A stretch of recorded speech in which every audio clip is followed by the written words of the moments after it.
জয় গুরু বন্দে পুরুষোত্তমম পরম পিতার আতুল শ্রীচরণের শতকোটি প্রণাম প্রণাম জানাই জগৎজনী শ্রী শ্রী বড়মার শ্রীচরণে প্রণাম জানাই পরম পূজ্য পাদ শ্রী শ্রী বরদা শ্রীচরণে প্রণাম জানাই পরম পূজ্য পাদ শ্রী শ্রী আচার্য দেবীর শ্রীচরণে। আপনাদের সবাইকে আমার আন্তরিক রানন্দিত জয় গুরু। সবার মঙ্গল প্রার্থনা করি। আমার প্রিয় পরমের শ্রীচরণে সবাই খুব ভালো থাকুন, সুস্থ থাকুন, ইষ্টচ্ছল জীবনযাপন করুন। জীবনকে যতটা পারি আমরা যেন ইষ্টের মতন করে তুলতে পারি। আমার ঠাকুরের ইচ্ছের সাথে যেন আমাদের নিজেদের ইচ্ছেটাকে মিলিয়ে দিতে পারি। যে যত ঠাকুরের ইচ্ছের সাথে আমাদের নিজেদের ইচ্ছেটাকে মিলিয়ে দিতে পারবো, সে ততই ভালো থাকবো, সে ততই মহান হয়ে উঠতে থাকবো। চলুন আজকে ইষ্ট প্রসঙ্গ শুরু করছি। আমরা অনেক কিছুই আমাদের অজানা আছে। ঠাকুরের সামনে কি দিতে হয়, কি রাখলে ঠাকুরের কষ্ট হয়, কোনটা ঠাকুর সহ্য করতে পারেন না, এসব আমাদের জানা দরকার। কারণ আমরা ঠাকুরকে ভালোবেসে পুজো করি, ঠাকুরকে ইষ্টভৃতি দিই আমাদের ঠাকুরের প্রতি ভালোবাসায়। আমরা যারা যারা ইষ্টভৃতি বাড়িয়ে দেয় তারা কিন্তু কোনো কিছুর আশায় নয়, ঠাকুরকে ভালোবেসে মনে হয় ইষ্টভৃতিটা বাড়িয়ে দিই। কীর্তন, আমাদের ঠাকুর পুণ্যপুঁথিতে সব বলেছেন যে কীর্তন করতে। সারাদিন তোরা কি করবি কর, সন্ধেবেলা কীর্তন করতে। এই কীর্তনটা কিভাবে করতে বললেন? আমরা বাইরে থেকে কিভাবে কীর্তন করব? কারণ সবসময় তো বাড়িতে আমাদের সব বাদ্যযন্ত্র থাকে না। তাহলে আমাদের কীর্তনটা কিভাবে করব? কিভাবে ঠাকুর সেই কীর্তনটি আমাদের বাড়িতে করতে বললেন? আসুন আজকের ইষ্ট প্রসঙ্গে এই বিষয় নিয়ে আলোকপাত করছি। জয়। একদিন শরৎদার এক দিদি আসলেন, এসে ঠাকুরকে বললেন, এটা আলোচনা প্রসঙ্গে 18তম খণ্ড থেকে পাঠ করছি, 184 পৃষ্ঠা। শরৎদার এক দিদি বললেন, আমার ছেলেদের পরস্পরের মধ্যে মিলমিশ নেই, তাতে খুব অশান্তি লাগে, কি করব? ঠাকুর, শ্রী শ্রী ঠাকুর বললেন, তোর প্রতি তাদের টান যত হবে তত তাদের পরস্পরের মধ্যে টান হবে। উক্ত মা, আমার প্রতি টান যে নেই তা নয়। শ্রী শ্রী ঠাকুর বললেন, তুই আবার ভগবানের মন রাখিস, তবেই তোকে দেখে তারা ঠিক হবে। মানে ঠাকুর সেই মাকে বললেন, তুই ভগবানের মনটা রাখিস, তাহলে তোকে দেখেই ওরা শিখবে। তাই আমরা বলি না যে পরিবারের যদি মা, আমরা তো মা, আমরা যদি সঠিক না চলনে চলি, আমার সন্তান, আমার পরিবার, আমার স্বামী কেউ কিন্তু সঠিক চলনে চলবে না।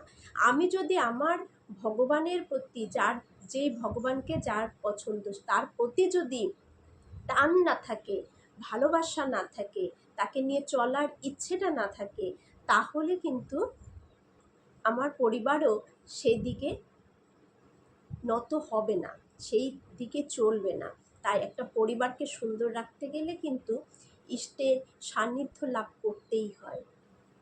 তাই মা ঠাকুর সেই মাটিকে বললেন, সুরেন্দা, আপনি কীর্তন করার কথা বলেছেন, কীর্তনের মানে শ্রী শ্রী ঠাকুর এখন আমাদের বললেন, শুনুন।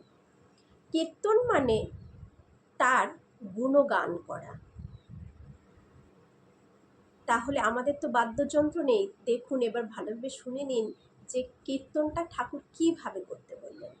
কীর্তন মানে তার গুণগান করা, মনে মনে তার নাম জপ করা, তার কথা কোয়া, যাজন করা, এই সবই কীর্তনের মধ্যে পড়ে। আমরা কীর্তন বলতে অনেক সময় ওটা ভাবি, কিন্তু কীর্তনের মধ্যে এসবও কিন্তু পড়ে।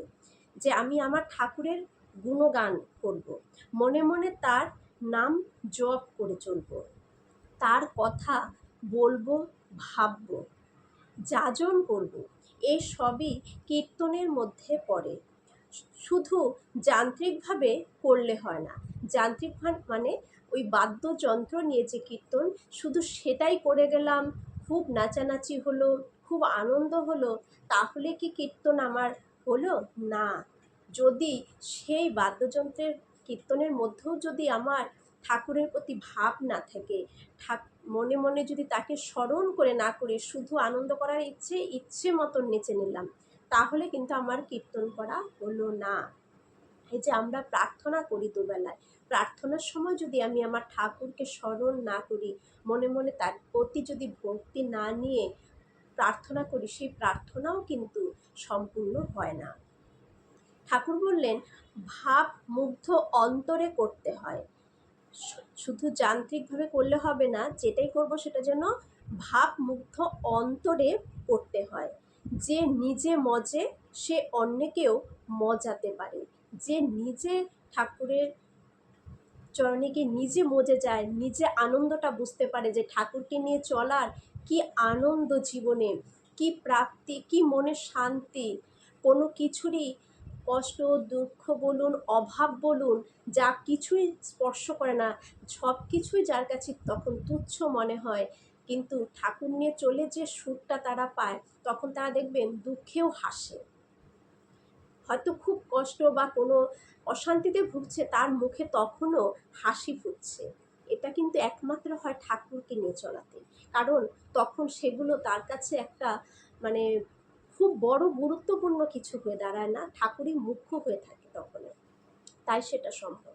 তাই কিভাবে বললেন ঠাকুর কীর্তনের কথা, যে কীর্তন মানে শুধু ওটা নয়, যান্ত্রিকভাবে নয়, কীর্তন মানে আমরা ঠাকুরের গুণগান করব, মনে মনে ঠাকুরকে জপ করব, তার কথা বলবো, যাজন করব, এই সবই কীর্তনের মধ্যে পড়ে। শুধু যান্ত্রিকভাবে নয়, ভাবমুগ্ধ অন্তরে করতে হয়। যে কীর্তনই করি না কেন, সেটা যেন ভাব থাকে ঠাকুরের প্রতি, সে নিজে মজে অন্যকেও মজাতে পারে। তাহলে আমরা কীর্তনটা কিভাবে করব বাড়িতে, সেটা আমরা বুঝে গেলাম। বাড়িতে যে আমরা জয়রাধে করছি, সেই জয়রাধের কথার ভাবগুলো যেন বুঝতে পারি, ঠাকুরকে স্মরণ করে কি বলছেন সেটা মানে বুঝে বুঝে যেন কীর্তন করি। যেমন শ্রী শ্রী দাদা একটা কীর্তন আছে না, চড়েছি যে নামের তরি ভব সাগরে দিয়ে পারি। তাহলে এই যে চড়েছি যে নামের তরি, ঠাকুরের যে নাম, সেই নামের তরিতে আমরা চড়েছি। সেই নাম যখনই চালাবো তখনই তরি চলবে। নৌকো কি না চালালে, এক জায়গায় বেঁধে রাখলে নৌকো চলবে? চলবে না। ঠিক তেমনই নামটাও পড়লেই আমরা সেই নামের তরিতে বসেছি, সেই নামের তরি দিয়ে আমরা ভবসাগর পার হবো। এই যে গানের লাইনগুলো, এগুলোর তো একটা মানে আছে। তাহলে এই যে লাইনগুলোর যে মানে আছে, সেই মানেগুলোকে ফিল করে ভেবে ভাবমুগ্ধ হয়ে যদি কেউ কীর্তন করে, সেই কীর্তনে নিজেও মজে যায়, অন্যকেও মজাতে পারে।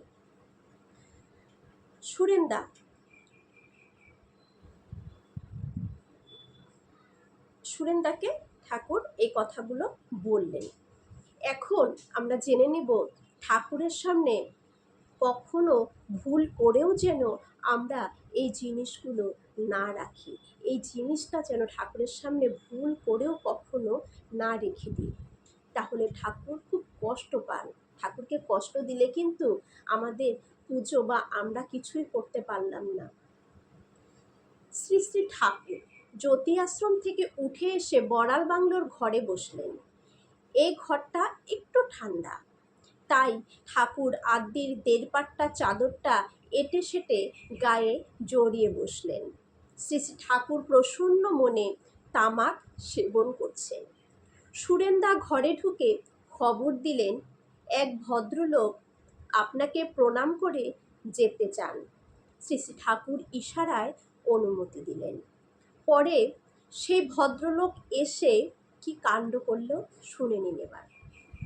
পরে সেই ভদ্রলোক এসে শ্রী শ্রী ঠাকুরকে প্রণাম করে তার শুভ্র সজ্জায় একটি লাল জবা অর্ঘ্য স্বরূপ দিলেন।